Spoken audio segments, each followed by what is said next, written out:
guys. Welcome back. Thank you so much for being here. It's so greatly appreciated. Truly, truly is. Before I get started, let me give you my usual disclaimer. This video is for educational purposes only. Please do not take what I say as fact. Please always do your own research and come to your own conclusions. Next, if you have not liked, subscribed, or commented yet, please consider doing so. Really helps me out, and I really, really appreciate it. Okay, so today we are talking about 56-year-old Barbara Ann Mullenix. She was born on May 29th, 1950 in Munich, Bavaria, Germany. Munich is the capital of the German state of Bavaria and one of the most popular cities with a population of 1,600,000 people. It's the third largest city in Germany next to Berlin and Hamburg. It's famous for its art, sciences, technology, finance, publishing, culture, innovation, education, business, and tourism. Okay, so a little backstory on Barbara. When Barbara was 18 years old, she was R-worded. She was married 3 times, and all 3 of her marriages ended in a divorce. She had 2 children, a son named Alex that she had with a previous husband, and a 17-year-old daughter named Rachel that she had with her third husband, Bruce Mullenix, who was 9 years younger than her. Barbara, Bruce, Alex, and Rachel were all living in Oklahoma City up until the 2 decided to divorce when Rachel was 13 years old. Prior to this, Rachel was pretty much treated like a queen in the home, and she knew it and she took full advantage of it. Her parents gave her the biggest bedroom, as in the master bedroom.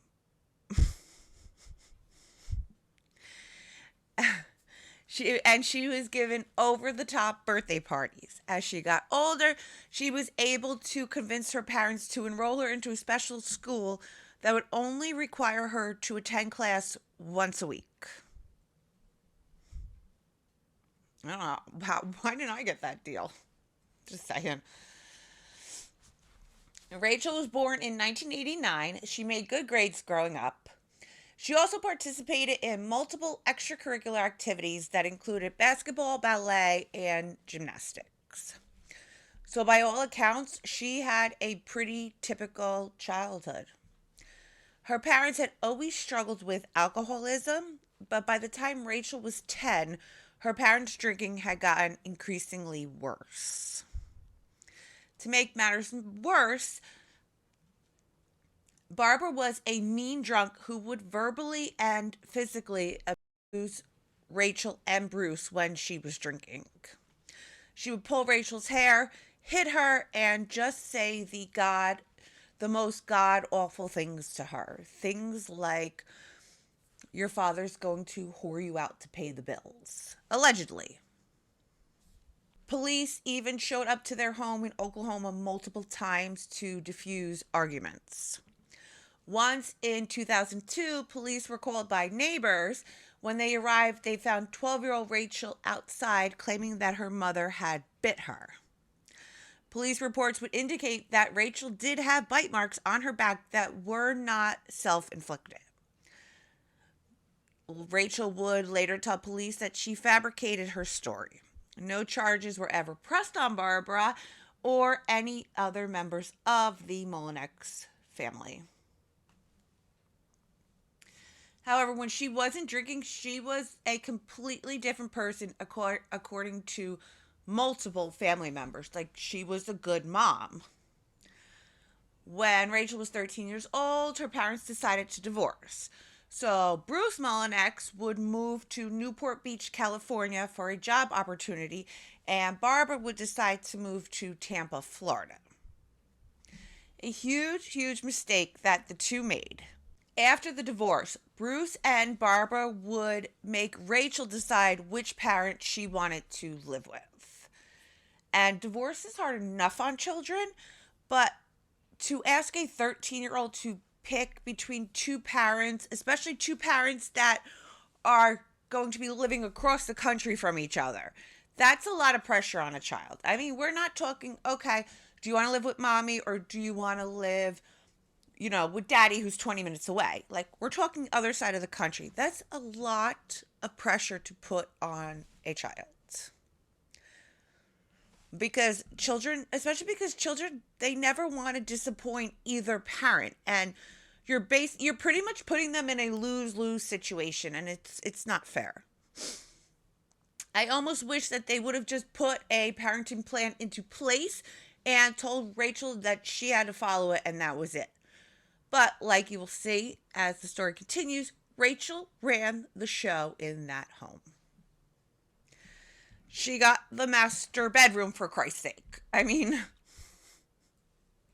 friends of Rachel were shocked, actually, when she told them that she chose to go live in Tampa, Florida with her mother, mainly because they knew about the history between the two and the tumultuous relationship that they had.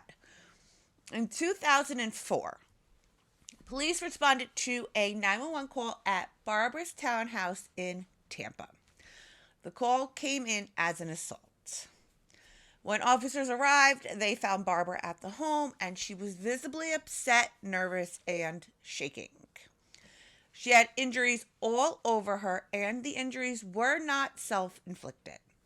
However, she remained uncooperative for the entire interview. The only thing the officer on the scene was able to verify was that Barbara's daughter, Rachel, was the person that had inflicted the wounds and that she was not currently on the premises. The officer tried calling Rachel on her cell phone before he left. Rachel told him that her and her mother had gotten into a fight before hanging up on the officer and refusing to answer any more of his questions or calls. So the officer would write a report, but ultimately no charges were ever filed. In 2005, Barbara's drinking would find her broke and losing her home. Rachel made a call to her father in Newport Beach to ask him if she and her mother could come live with him while Barbara tried to get back on her feet. So it was kind of twofold. Like, it was to help her out financially, but it was also so that, the two can watch Rachel grow up together. Rachel would later testify in court that she requested her mom come along with her because she didn't want her to be homeless. She didn't want to leave her alone. She loved her mother and she wanted her mother to be safe. Oh, the irony.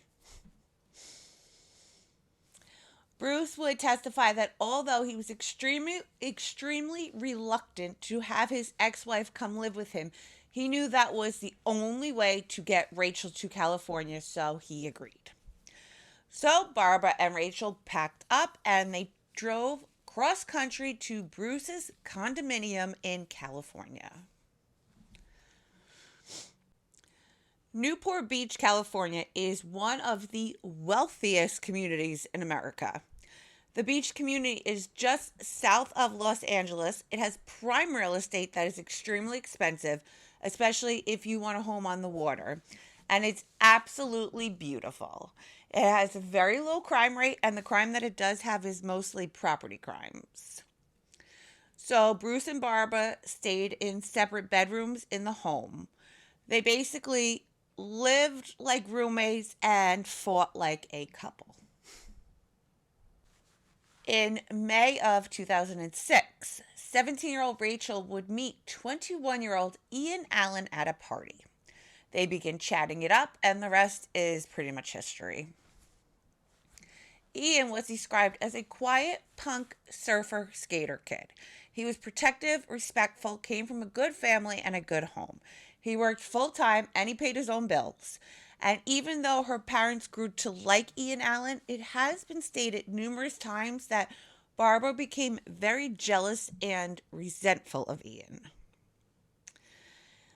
People have said that she hated that he was occupying all of Rachel's time, taking up all of Rachel's attention, and Rachel deciding to put the mother-daughter acting dreams that the two had on the back burner to focus on her relationship with Ian was infuriating to Barbara. Barbara always had dreams of becoming an actress. So while in California, she would end up landing a role on the show CSI. Not a speaking role, just like a walk on role. Because of the age gap between Rachel and Ian, Rachel made her parents sign a permission slip that they gave their okay for the two to date. Because remember, Ian is 21 and Rachel is 17. And Ian will walk around with this in his pocket. Like, they believed that by doing this that Ian could not be charged with statutory charges. However, this couldn't be further from the truth, and a signed permission slip does not make it okay to sleep with an underage child. That is my PSA for the day.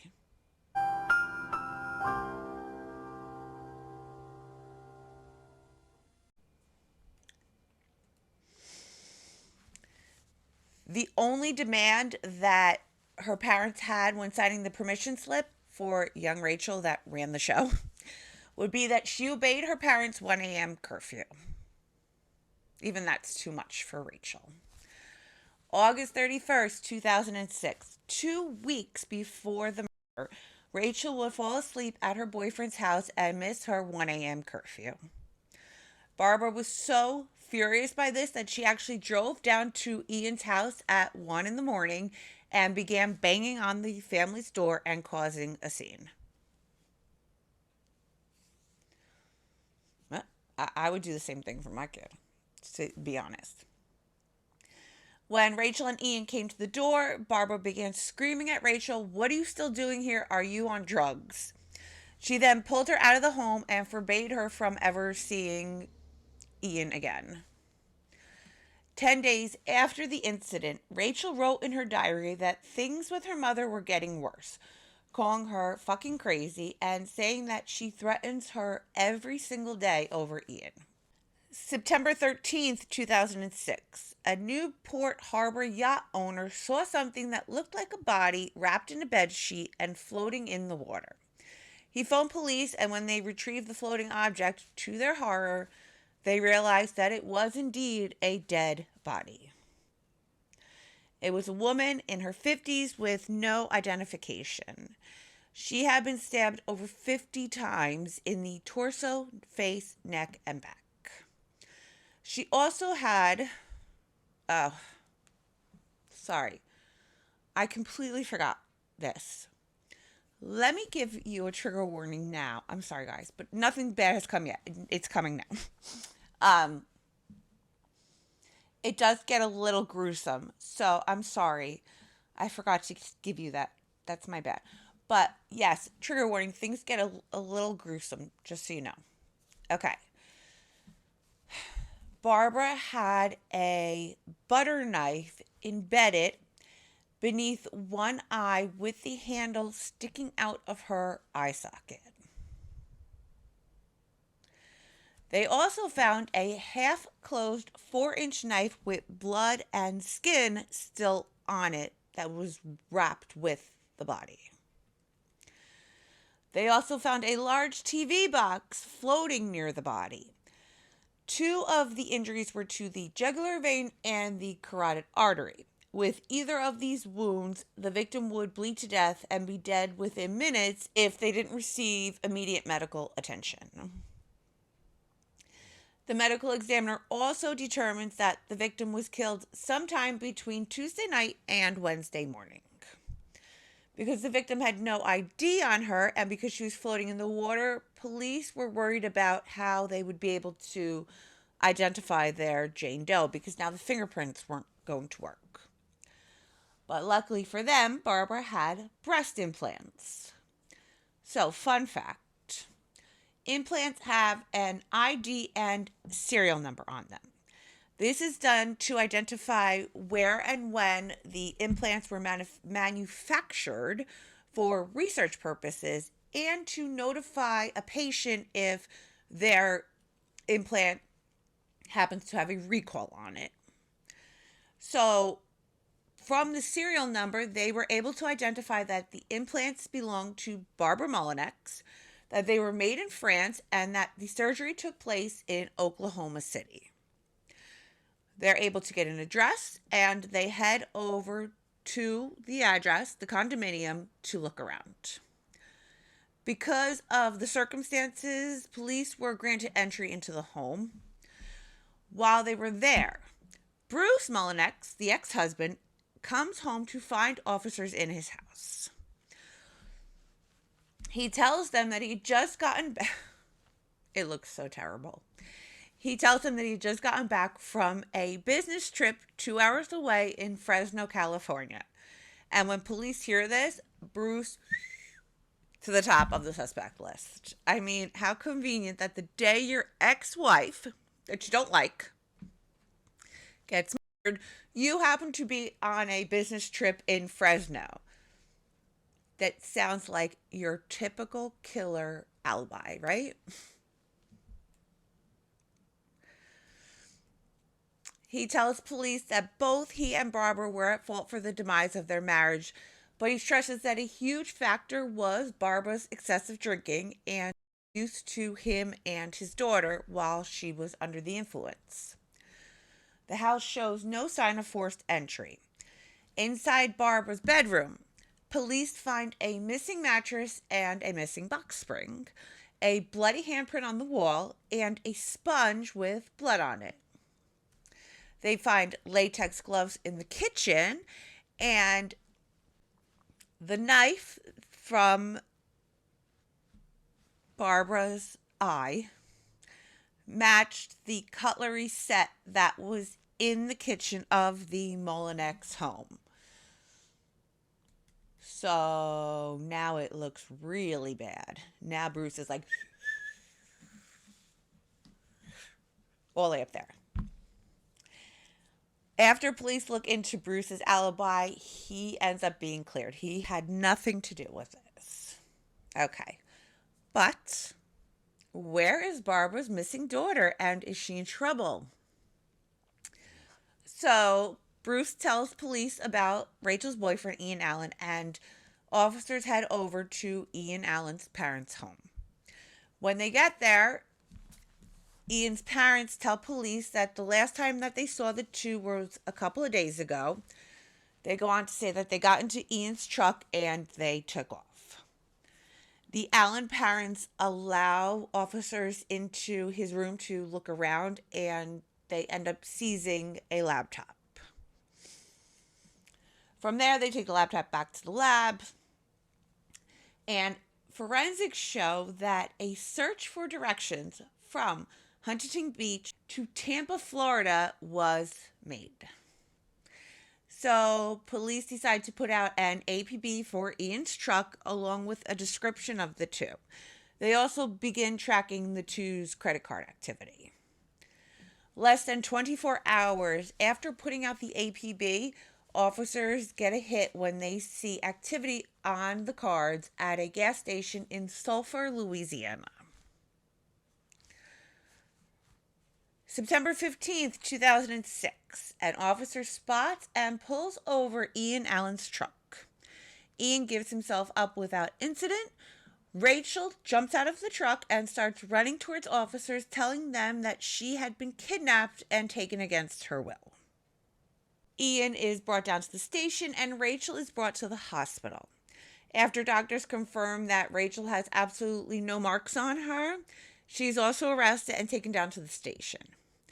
Okay. So, Rachel's story to police goes as follows. Wednesday, September 13th, 2006, at 2 a.m., Rachel says that she woke up to her mother's screams. She said she jumped out of bed and ran into her mother's room where she saw Ian stabbing her mother to death. She says that when he saw her, he punched her, knocked her out, and when she awoke, she was in a hotel room. Like she had been taken and she was kidnapped and in a hotel room. The evidence that police have say otherwise, though. The box that was found floating near Barbara's body was for a television set that was purchased by Bruce Mullenix. The duct tape that was found on the TV box had Rachel and Barbara's DNA on it. The sponge that was found in the bedroom had Rachel's DNA on it and Barbara's blood on it. Days before the murder, Rachel texts Ian, "You have two options, run or Tuesday." This is because Rachel kept feeding Ian information that her mother was going to have him arrested, or her mother was going to have him fired. Text messages between Rachel and Ian on the night of the murder read, "She's taken her Xanax in a few." Another read, "She woke up." So there was literally like a play-by-play from Rachel about what was going on with her mother that night. When police went back to talk to Ian, he decided to come clean and tell them what had really taken place.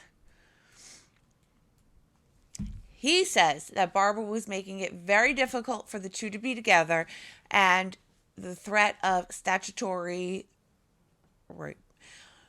charge was looming over their head, and the fear of Barbara getting Ian fired from his job. He claims that the only way the two believed that they could be together was if they killed Barbara.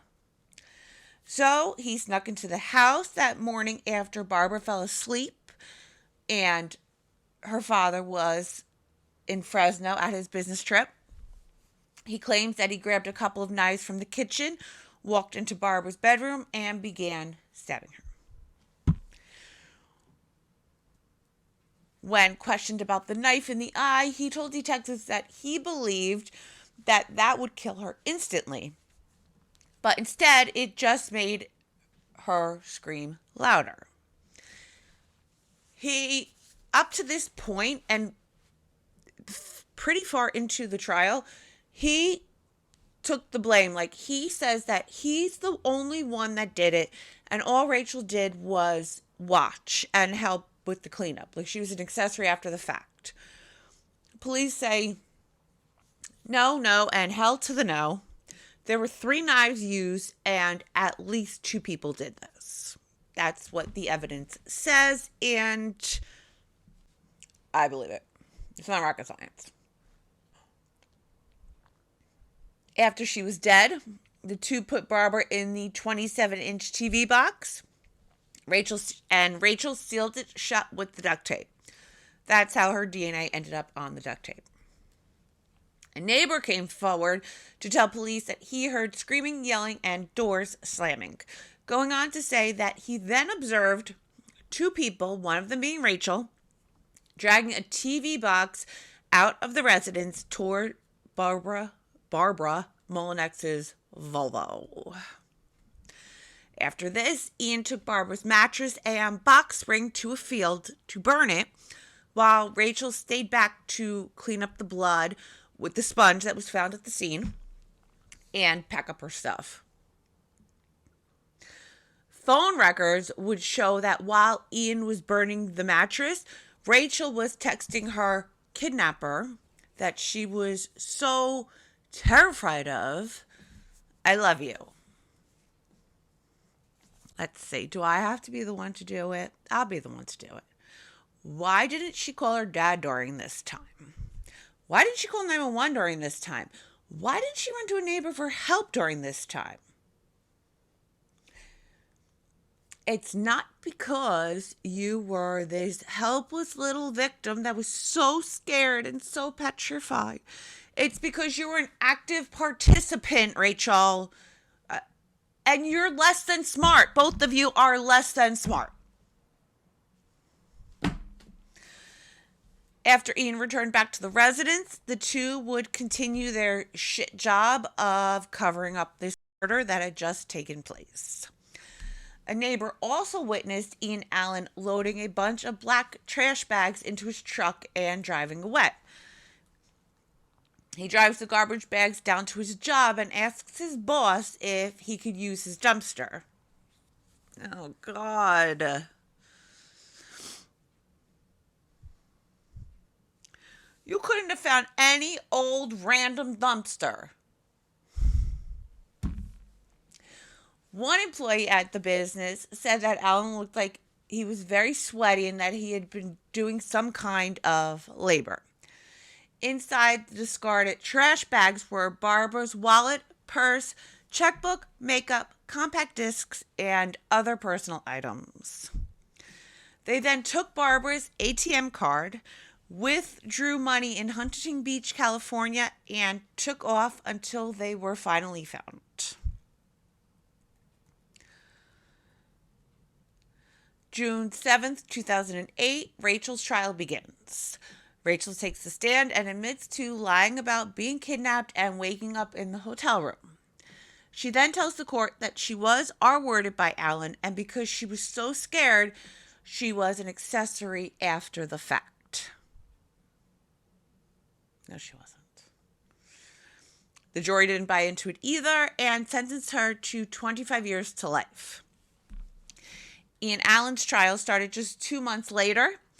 After hearing all about the lies that his beloved Rachel was spreading about him, most notably the R word, he was done covering up for her and told the court that she was actually the mastermind behind the entire plan. And I think that she was. I do. I think she was the mastermind. Ian Allen was also found guilty and he was sentenced to 25 years to life in prison. Okay. Rachel's father, brother, and grandparents still believe that Rachel was nothing more than a poor, innocent victim, and it's mind-blowing. Mind-blowing. Especially upsetting is an interview that Barbara's son gave on behalf of his sister.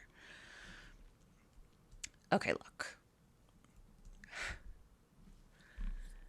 Whether Barbara's treatment of her children and her ex-husband was truthful, not truthful, partially truthful, she did not deserve this. And this in no way, shape, or form is okay. Period. When asked, what was your sister like? He responded, growing up, Rachel was a good kid. She was on a couple of basketball teams. She did ballet. She did gymnastics. The press tried to portray her as this horrible person, and she wasn't. I disagree. I disagree with you already, Alan. When asked, Rachel said that your mother could be a lot of fun at times. Did you find the same? He responded, I'd have my friends come over and they'd think my mom was cool. She would buy us popsicles or root beer or whatever. And the minute they were gone, I thought they didn't know her. She could be like Dr. Jekyll and Mr. Hyde. My girlfriend at the time could see it. Okay, reasonable. That could be true. When asked, was your mother trying to protect Rachel from Ian by attempting to stop them from running away together? He responded, before my mother's death, there were lots of drugs and alcohol around. She liked Sky Vodka. Me too. And took uppers and downers, and she would party with Rachel and Ian. Well, not ideal, not okay. Still, doesn't make what happened to her justified. My mother realized that Rachel and Ian wanted to go away. She couldn't make it on her own without the alimony and the child support, so she didn't want Rachel to leave. That could be true. But Rachel wasn't going anywhere yet anyway because she was only 17 years old. Okay. When asked, you've said that you doubt the allegations that Rachel had already attacked your mother with a knife in a failed attempt in 2005. Why? He responds, I moved in with my mother in 2003 when she lived in Oklahoma. A couple of times when I was about to leave, she self-inflicted wounds and threatened to say that I did it. She chased me around with a baseball bat. Rachel told me about this same kind of behavior. Barbara wanted to be the creator and control everyone. She wanted to be the center of attention. If you have children, it's not like, let's make a movie. You can't just push reset. Emotionally and mentally, she choked Rachel. That may all be true. Still doesn't make it okay. When asked, do you believe the contentions that Barbara would deliberately try to embarrass and humiliate Rachel? He responds, my mom would call our jobs, our bosses, and start problems for no reason. She did it because she felt like she was losing control of us. But you can't do stuff like that. Bosses will fire you. True. My stepfather traveled a lot for his job, so he wasn't always around for Rachel. I tried to protect her. But I had to get out on my own and away from my mother. I moved to Oregon to let everything cool off. I thought my mother would never find me there. She found me in 2 weeks and called my job. That sucks. I'm shocked that the murder happened, but I'm not. You can't go around treating people like that and think nothing will happen. At any time, anything could spin out of control. That's your mom. Your mom was brutally murdered. That's your mom.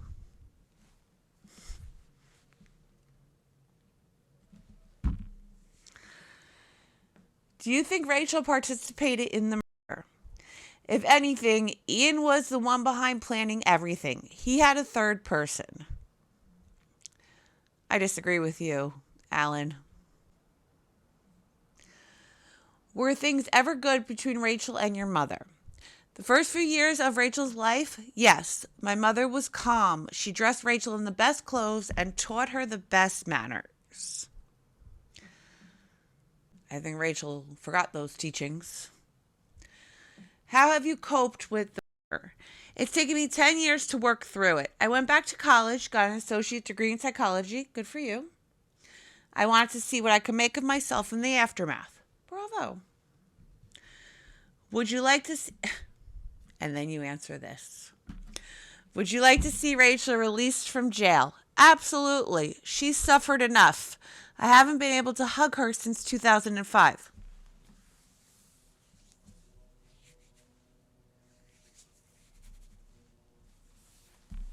You know what? Do me a favor. Do me a favor really quick, my dude. Tell me how many people your mother has hugged since 2005. Are you kidding me? This is your mom. Regardless if you didn't like her, regardless if she was a pain in your ass, regardless if she was cuckoo for Cocoa Puffs, she was your mom. She gave you life. Your sister brutally. She was awake. She was alive for the eye and the knife in the eye. She was alive for that. Ian Allen said it only made her scream louder.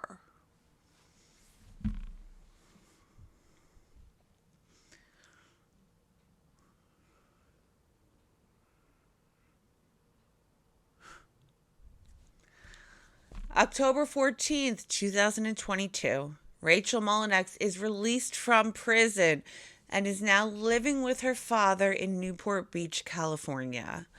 Like, what the actual fuck is that about?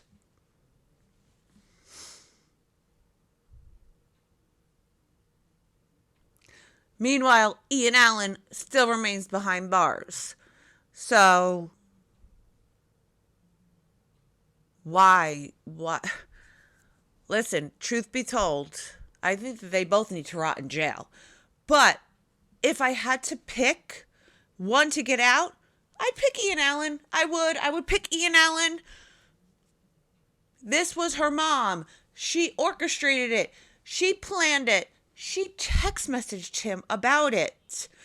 She let him in the door. She was cleaning her mother's blood off the walls, texting Ian Allen, I love you. You wouldn't even have a life to text somebody if it wasn't for your mother giving you that life. What the actual fuck is wrong with you? Both of them. The world may never know. All right, guys, if you're still here, thank you, thank you, thank you. I love you and I appreciate you so, so, so very much.